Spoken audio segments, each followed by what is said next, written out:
Welcome to the Explainer. Today we're going to unlock the absolutely fascinating logic behind medical coding for transplant patients.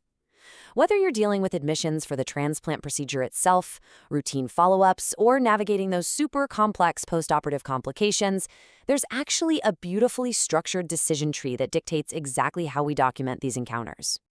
Okay, let's dive into this. We'll start with the golden coding rule, move on to decoding bone marrow transplants, then jump into lung transplants, and finally wrap it all up with some real-world coding scenarios. Section 1. The Golden Coding Rule. Now, while the human organs involved might differ wildly, the fundamental decision-making logic remains remarkably consistent across literally all transplant types. Think of it like a giant, interactive logic puzzle. Every single time you open a chart as a coder, you need to sequentially ask yourself three main questions. Step 1, what is the transplanted status? Step 2, what's the actual purpose of today's encounter? And step 3, which is definitely the most important, are there any active complications? Here is your ultimate rule of thumb. And it's a strict binary choice, guys. Status codes are assigned only when the transplant is functioning perfectly. No issues, everything is great. But complication codes, those are reported only when the documentation clearly supports an active issue affecting that transplant.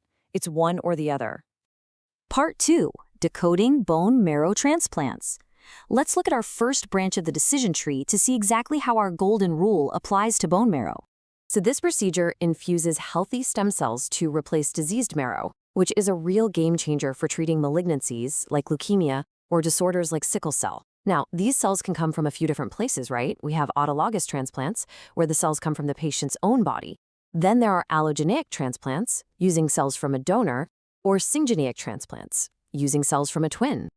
Now, what's really interesting about this slide is the precision of the Z codes we use when there is absolutely no active complication. If that bone marrow transplant is functioning perfectly, boom, you simply assign Z94.81.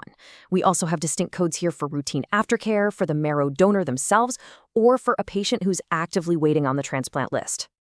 But what if there is an issue?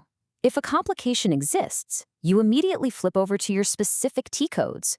We're talking codes for rejection, failure, and infection. And remember, this is huge. When you assign a code from this T86.0 series, you absolutely must report additional codes to identify other specific complications, things like graft versus host disease or an associated malignancy. Moving right along to Section 3, Decoding Lung Transplants. We're going to apply that exact same status versus complication logic to respiratory procedures. Lung transplants are typically performed from deceased donors when medical management unfortunately fails for severe end-stage diseases.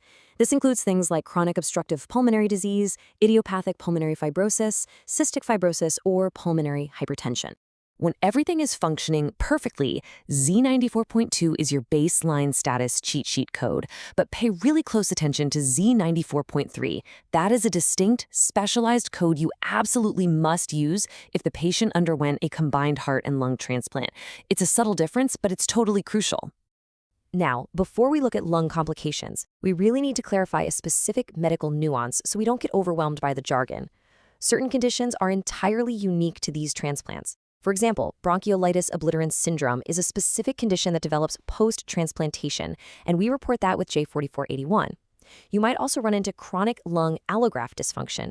Always follow the instructional notes for these unique conditions. Just like with bone marrow, if there's an active condition affecting the transplanted lung, you immediately flip to the complication codes, specifically the T86.81 series. You've got codes for rejection, failure, infection, the whole shebang. And just as before, if you code an infection, you are required to assign an additional code identifying the specific infectious organism. So the crucial point is this explicit rule. Do not double code. When you report a complication from the T86.81 series, that complication code inherently establishes that the patient is a lung transplant recipient. Because of that, assigning the Z94.2 status code alongside it is completely redundant. It doesn't provide any additional reportable information, so we just don't do it. All right, Section 4, Real-World Coding Scenarios.